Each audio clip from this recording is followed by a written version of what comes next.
موږ دا خبره ده چې مومندو جنسۍ کې موږ باندې زه کمزور یم او خپل وروڼه باندې زیاتې او ظلمونه راباندې کوي. حکومت باندې مې راپورټ ورکړ، حکومت فیصله وکړه 15 لکه روپۍ جرم. هغه جرم د پاسه ما باندې اوس هم هغه وروڼه زیاتې کړي. درېیمه ورځ مې بچي مې وایي ټکۍ راوستې مې دي، په دغه تحصیل کې مې کېنولي. په دغه ځای کې سردار حسین مخې ته ناست دي او دواړه خپل لاسونه یې دي. حکومت زما تپوس نه کوي. ستا چا سره تنازع؟ خپل رورۍ کار مې دی. د کوم ځای لاول خپل نوم؟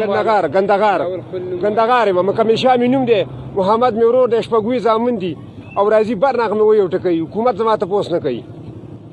زه عاجزه یم. ټولې مې جینکۍ شپږوي جینکۍ دي. ښځه مې راغستې هغه تخپۍ او لاسې ماتې هلته پرته ده سردار حسین مخې ته. سردار حسین به کله زما تپوس کوي؟ نه ته ګندهار تحصیل صاحب سره؟ تحصیل صاحب یم. تحصیل صاحب یم زه. نه په څه باندې تنازع کوي؟ ما په دې باندې کوي چې ما ځان ته میراثوي. وروڼه مې دي، وروڼه د هغه دوه ښځو الواد دی او زه کمزوری یم. ما وایي او ټکوي. په جیمې کې مې حکومت باندې ټلیفون کړی، هغه کړی راپورټ فیصله هلته وکړه، حکومت کسانو وکړه. هماغلته 15 لکه روپۍ جرم به تا به نه وایي. خیال دې رالی پلار پټي شاملات ستا، د پلار میراث ستا.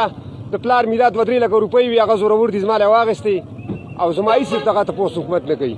بچي مې راوستي دغه سردار حسین ځای کې ناست دي، کوڅو کې نه مني، ثبوت دغه دی. 3-4 جینکۍ مې هلته پرتې دي، خو حکومت زما تپوس نه کوي. حکومت د مالدارو دپاره دی که د غریب دپاره دی؟ تا تپوس زه کوم. پار دی که کوم اسلام آباد ته م ځمه، دا بچي په ځای کومه زه او بوی ځمه. بېګا مې پرې ډزې کړي، وال ټکولې څه کړي، بل بېګا مې څه کړي، بل بېګا مې څه کړي. د حکومت صرف د پیسې دپاره وي، خو ټیک د غریب څخه نشته پیسه. خو غریب له راواله جایداد م ترې واله خرڅ کړه او هر څه چې والې څه وشړه، حکومت ته تې وشړه. ولې په ورونو باندې شرمې چې ته 15 لکه روپۍ جرم ما باندې کېږي او هغې پاس ما به وایي ټکوي، هغه ته تپوس نه کوې. جرم چا ایښی و؟ جرم خو نن سبا باندې کسان یې خیال ته چې کوم سیچو کښېني د پولیسو هغه یې ایښی و. د هغې نه وروسته 2-3 بدل شو. پړانګار والا رالی، هغه له 15 روپۍ ورکړلې. په روژه کې له رالم چې زما بچي والې ټکولي دي، ګرځه بیا نه وایي. هغه جرم به بېلي. پړانګار هغه و، هغه بدل شو. اوس د ګنده ولیم ځای دی، پرون هغه ناست دی غریب څلن دی خبر. هغه بابوګان چې دي هغوی ته مې ټلیفون وکړو زما بچي ته خلاص کړئ. پرون د هلال ځای م له مته وکړو، هلال ځای له مې ټلیفون وکړو چا نمبر راکړو. بیا ټیک د مدان به راولم. پلار یې ته راوستی او زامن له برسېره برېښي دي. بچي راله غرمه م والي، شپې م والي. کوڅو کې نه مني ثبوت و. سردار حسین مخامخ د هغه دفتر ته مې کېنولي دي. ماشومه ده او ښځه مې ده.